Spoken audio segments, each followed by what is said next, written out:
Selamat datang di Nagita Dakuna Channel edisi kesehatan. Kali ini kita akan membahas tentang defisiensi vitamin E. Defisiensi vitamin E adalah kondisi ketika tubuh kekurangan vitamin E. Meski jarang terjadi, defisiensi vitamin E bisa menyebabkan berbagai masalah kesehatan, mulai dari gangguan koordinasi gerak tubuh hingga kebutaan. Vitamin E merupakan nutrisi penting yang dibutuhkan tubuh untuk menjaga sistem imun serta melindungi sel-sel tubuh dari paparan radikal bebas. Vitamin ini bisa didapatkan secara alami dari makanan, seperti kacang-kacangan, biji-bijian, minyak sayur, sayuran hijau, dan gandum. Defisiensi vitamin E umumnya terjadi akibat kurangnya mengonsumsi makanan yang mengandung vitamin E. Namun, defisiensi vitamin E juga bisa terjadi akibat adanya kondisi lain yang menyebabkan penyerapan nutrisi terganggu atau malabsorpsi makanan. Penyebab defisiensi vitamin E. Defisiensi vitamin E biasanya terjadi akibat kurangnya asupan makanan yang mengandung vitamin E atau terganggunya penyerapan nutrisi. Ada beberapa faktor yang dapat membuat seseorang lebih berisiko mengalami defisiensi vitamin E, yaitu sedang menjalani diet rendah lemak, karena vitamin E merupakan vitamin yang membutuhkan lemak untuk bisa larut di dalam tubuh, memiliki kondisi yang menyebabkan malabsorpsi makanan, seperti kolestasis, radang pankreas, atau fibrosis kistik, bayi yang lahir prematur. Meski jarang ditemukan, defisiensi vitamin E juga dapat disebabkan oleh kelainan genetik langka yang menyebabkan tubuh penderitanya tidak dapat memanfaatkan vitamin E dari makanan. Kondisi ini umumnya dialami oleh anak-anak berusia 5-15 tahun. Gejala defisiensi vitamin E. Defisiensi vitamin E jarang menimbulkan gejala pada orang dewasa, karena orang dewasa cenderung memiliki banyak cadangan vitamin E di dalam jaringan lemak.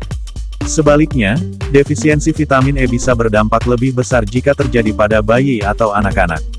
Gejala defisiensi vitamin E umumnya timbul secara bertahap seiring dengan memburuknya kondisi. Gejala tersebut bisa berupa kelemahan atau nyeri otot, kesulitan berjalan dan mengatur keseimbangan, kesulitan mengatur pergerakan tubuh, termasuk untuk berbicara dan menelan, kesulitan dalam menggerakkan bola mata, terutama ke atas, gangguan penglihatan, seperti penyempitan jarak pandang mata atau rabun senja, mudah merasa letih, mudah sakit.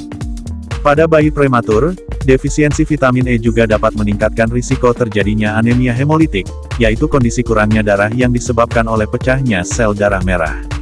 Tak hanya itu, bayi prematur juga bisa mengalami perdarahan otak dan pertumbuhan pembuluh darah yang tidak normal pada mata atau retinopathy of prematurity. Kapan harus ke dokter? Periksakan diri ke dokter jika Anda mengalami gejala defisiensi vitamin E yang telah disebutkan di atas, terlebih jika Anda memiliki kondisi yang dapat memengaruhi penyerapan vitamin E di dalam tubuh. Selain itu, jika Anda memiliki bayi yang lahir prematur, segera periksakan ke dokter jika ia menunjukkan gejala kelemahan gerakan.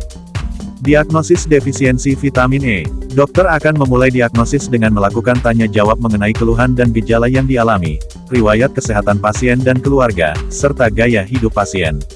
Dokter juga akan melakukan pemeriksaan fisik secara keseluruhan, terutama pada fungsi saraf, otot, dan mata. Agar diagnosis lebih akurat, dokter akan melakukan tes darah untuk mengukur kadar vitamin E di dalam darah. Tes darah juga dapat dilakukan untuk mendeteksi anemia hemolitik yang dapat terjadi akibat defisiensi vitamin E. Orang dewasa dianggap mengalami defisiensi vitamin E jika kadar vitamin E dalam tubuhnya kurang dari 5 mikrogram per mililiter. Sementara pada anak-anak, kadar vitamin E biasanya lebih sulit untuk dideteksi. Selain pemeriksaan di atas, dokter juga dapat melakukan pemeriksaan tambahan untuk mendeteksi kondisi lain yang mungkin menjadi penyebab terjadinya kekurangan vitamin E. Pengobatan defisiensi vitamin E. Umumnya, pengobatan defisiensi vitamin E adalah dengan pemberian suplemen vitamin E.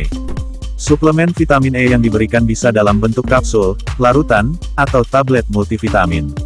Dosis yang diberikan umumnya berkisar antara 15-25 mg per kilogram berat badan atau BB, 1 kali sehari. Namun, pada kasus tertentu, dokter dapat memberikan dosis yang lebih tinggi. Pada penderita gangguan empedu, suplemen vitamin E diberikan melalui infus. Hal ini karena tubuh pasien tidak mampu menyerap suplemen vitamin E yang diminum atau oral.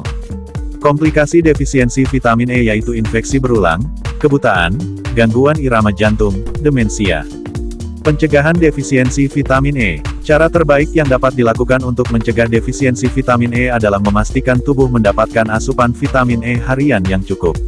Berikut ini adalah kadar vitamin E yang dibutuhkan oleh tubuh berdasarkan usia. Bayi usia 0-6 bulan yaitu 4 mg per hari. Bayi usia 7-12 bulan yaitu 5 mg per hari. Anak-anak usia 1-3 tahun yaitu 6 mg per hari. Anak-anak usia 4-8 tahun yaitu 7 mg per hari. Anak-anak usia 9-13 tahun yaitu 11 mg per hari. Remaja dan orang dewasa yaitu 15 mg per hari. Ibu hamil yaitu 15 mg per hari.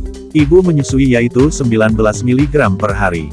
Bagi bayi usia 0-6 bulan yang belum boleh mengonsumsi makanan padat, kebutuhan vitamin E bisa tercukupi dari ASI atau susu formula. Namun, setelah disapi, kebutuhan vitamin E bayi perlu dicukupi dari makanan.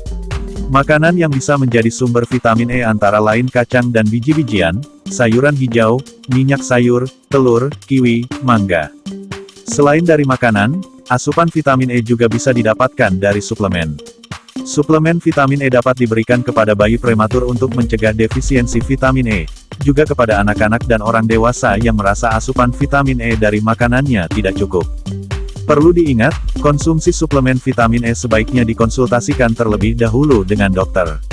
Pasalnya, jika suplemen ini tidak dikonsumsi sesuai aturan dan dosis yang tepat, dapat timbul beragam efek samping. Salah satunya adalah peningkatan risiko terjadinya perdarahan. Salam sehat, sampai jumpa di video selanjutnya. Terima kasih.